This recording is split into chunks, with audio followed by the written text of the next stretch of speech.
Llegamos a 1905 y el Premio Nobel de Literatura fue otorgado a un escritor muy famoso en su tiempo. Se trató de Henryk Sienkiewicz. Pero el dato curioso es que el país de este escritor en ese tiempo no figuraba en el mapa.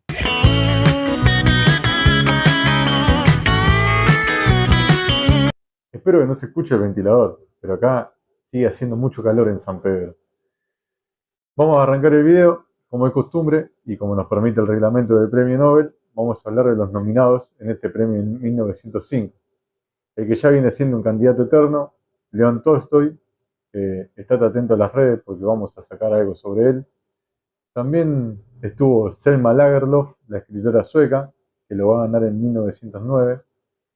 Estuvo nominado Joseph Carducci, que lo va a ganar en 1906. Kipling, que lo ganará en 1907. Y un dato curioso, este año nominan a dos mujeres, lo cual en 1905 es toda una rareza. Lo voy a leer porque la verdad que no me sé el nombre de esta escritora que me sorprendió al ver los nominados. Elisa Orzeszkowa, una escritora polaca, y tuvo 8 nominaciones en este premio en 1905. Sin embargo, nuestro ganador, también escritor polaco, Henryk Sienkiewicz, nació en 1846 y falleció en 1916. ¿Dónde nació? Ahí viene la rareza. Es polaco, pero en ese tiempo Polonia estaba borrada del mapa. ¿Por qué? Porque se la habían dividido a Polonia y una parte pertenecía a Prusia, otra parte pertenecía a Rusia. Particularmente el autor nació en la parte perteneciente a Rusia y no iba a ser sino hasta 1918, o sea que él no lo iba a llegar a ver, que Polonia aparece nuevamente como un estado soberano e independiente. Nuestro ganador nació en una familia de nobles, pero que rápidamente perdió el estatus. Después de pasar por la universidad, se destacó como periodista y como cronista, y ahí empieza a escribir, y se da cuenta que tiene un don. Era un genio del storytelling, o sea, escribía historias que eran sumamente atrapantes. Así como lo vemos, y se nota en la barbita que tiene, era un rockstar. Fue muy famoso en su tiempo. Y todo empieza con un viaje que realiza a Estados Unidos, particularmente a California, en el año 1876, y de ese viaje iba mandando las crónicas a Polonia, que recordemos que no era Polonia como un estado soberano, y esas crónicas empezaron a ser muy seguidas por la gente. O sea, la gente compraba el diario para leer lo que él mandaba de su experiencia en el viaje a Estados Unidos. Y gana el Premio Nobel de Literatura en 1905, cuando ya era sumamente conocido en su país natal. Digo país, pero recordemos que Polonia, como ya dije 2 veces, estaba borrada del mapa. El motivo del premio, y es la primera vez que pasa, es muy escueto. Por sus méritos excepcionales como escritor épico.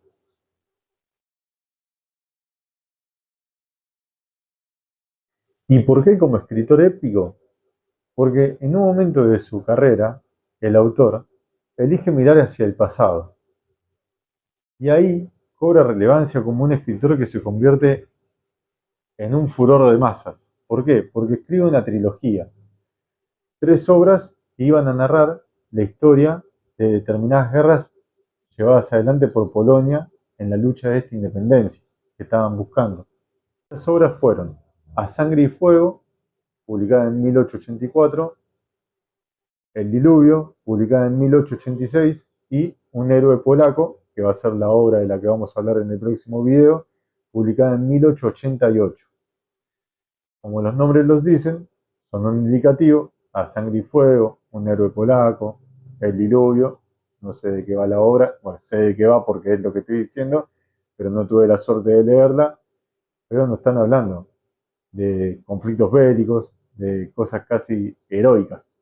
Ambientadas en el siglo XVII, en el 1600, son novelas que no son, o sea, son del género novela histórica, pero particularmente no sé si son muy fieles a la historia en sí, porque la idea del autor no era hacer un retrato de la historia como había pasado.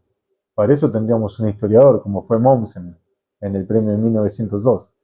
sino que lo que él buscaba era hacer una épica nacionalista que, que el alma del pueblo polaco se levante, porque, como ya dije, el país no existía, estaba dividido, y las costumbres y la cultura de la época y el ánimo estaban por los pisos.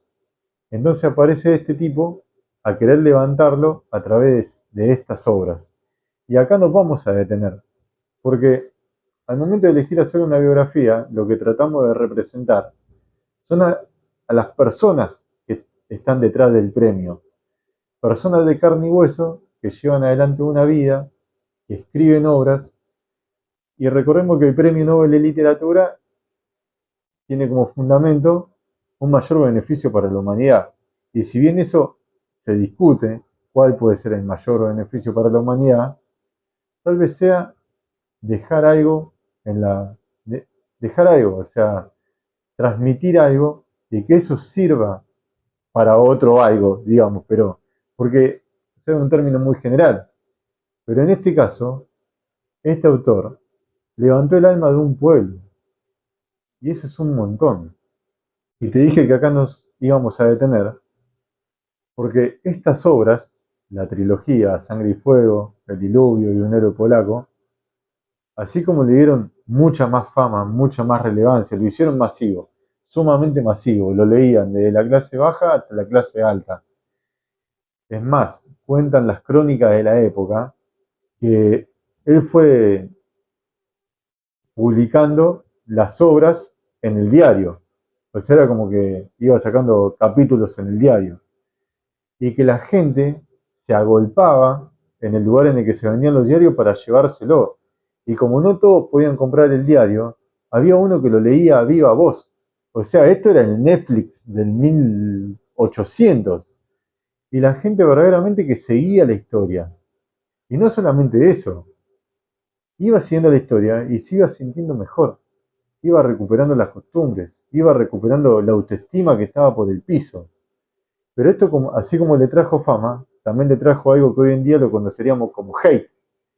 El tipo fue sumamente criticado por otros autores.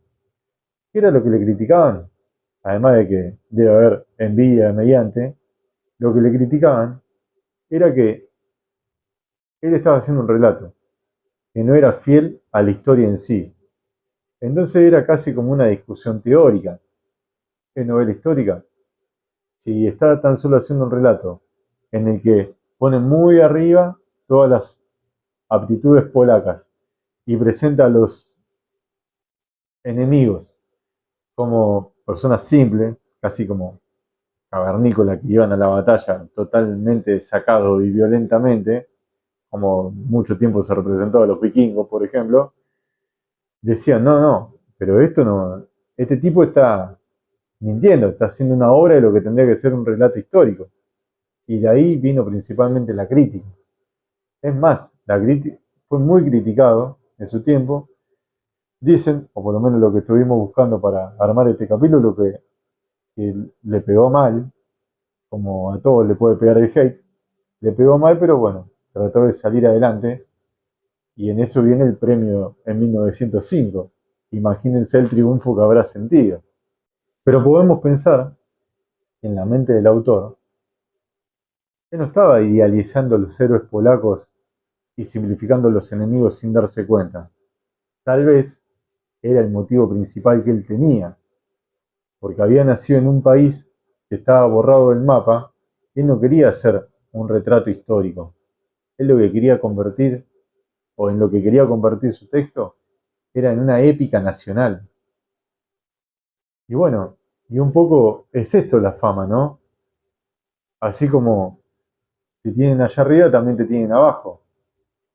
Y la verdad que mientras escribía el capítulo, en este momento, inevitablemente se me viene una canción, como verán, siempre estamos con una remera de rock, de una de mis bandas favoritas que es Black Sabbath, y es Heaven and Hell.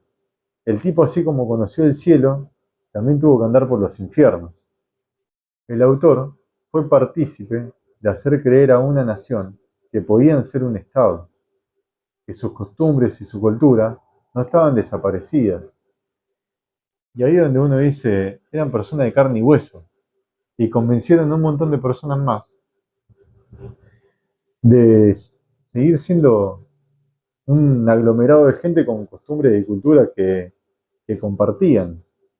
Tanto es así que durante mucho tiempo se estudió al autor en las escuelas de Polonia y en el año 2016 declararon que era el año de Henryk Sienkiewicz. O sea, al día de hoy sigue siendo importante en Polonia. Aprovecho de decirte que, como siempre pido y siempre digo que no me canso de decirlo, dale al botón de suscribir si te gusta el contenido del canal, ponele me gusta al video, eso aunque parece que no, pero nos ayuda un montón y nos hace sentir bien. Y bueno, y si sos de Polonia y querés comentar algo, vendría re bien que nos diga cómo lo ven a este autor allá en tu país natal.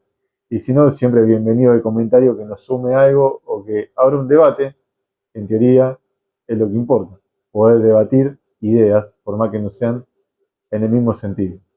Y volviendo a esto que veníamos diciendo, el autor, en una muestra de humildad, cuando recibe el Premio Nobel de Literatura y da su discurso en el banquete del Premio Nobel, dice esto, y lo voy a leer. Por consiguiente, la concesión del premio por parte de la Academia glorifica no solo al autor, sino también al pueblo del que es hijo, y atestigua que esa nación participa en el logro universal, que sus esfuerzos son fructíferos y que tiene derecho a vivir para el beneficio de la humanidad. Si este honor es preciado para todos, lo es infinitamente más para Polonia. Y miren esta parte.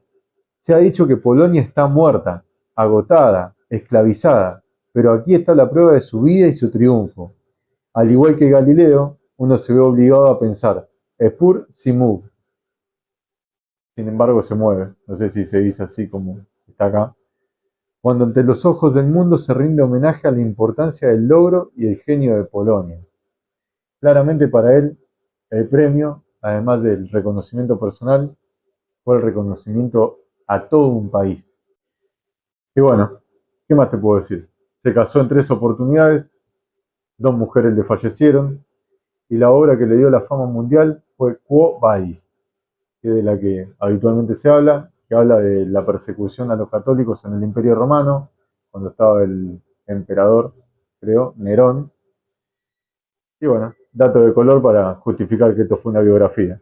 Y la verdad que para ir cerrando, lo que nos viene dejando el estudiar estos primeros Nobel de literatura es que el tiempo muchas veces puede ser injusto, porque nos condena al olvido. Hay un influencer que sigo, que es Franco Piso, y él siempre tiene una frase que te trae un poco a este momento. Él dice, en 100 años nadie se va a acordar de vos, ni siquiera en tu familia. Y nosotros, 100 años después, estamos hablando de estos autores. Y si bien el tiempo los fue dejando en el olvido, no se puede negar que en su momento fueron rockstars, fueron famosos, conocidos, tenían una historia que contar. Y lo hacían en tiempo en el que no había redes sociales que magnifiquen lo que uno tenía para decir. Tampoco había una televisión que reproduzca todo el tiempo lo que ellos tenían para decir. Se nutrían principalmente del boca en boca. Y eso los convierte en personas que son dignas de seguir hablando de ellos después de tanto tiempo. Y ahora te pregunto a vos, ¿la literatura tiene que servir para salvar a una nación que se había perdido? ¿O es otro el fundamento de la literatura? Recordemos que no solamente él, Björnson, el ganador de 1903, que fue el que escribió el himno de Noruega, también levantó todo lo que era la cultura de Noruega. Mommsen no lo hizo con Prusia o Alemania, no sé si en ese tiempo ya era, sí, era la Alemania unificada, pero él trajo a ese presente en realidad, lo que fue el Imperio Romano. O sea, la literatura a veces salva directamente a naciones enteras, no solamente a personas. Y te vuelvo a preguntar, ¿es esa la función de la literatura o es otra? Te leo en los comentarios y gracias por estar ahí. Eso fue todo. Nos vemos.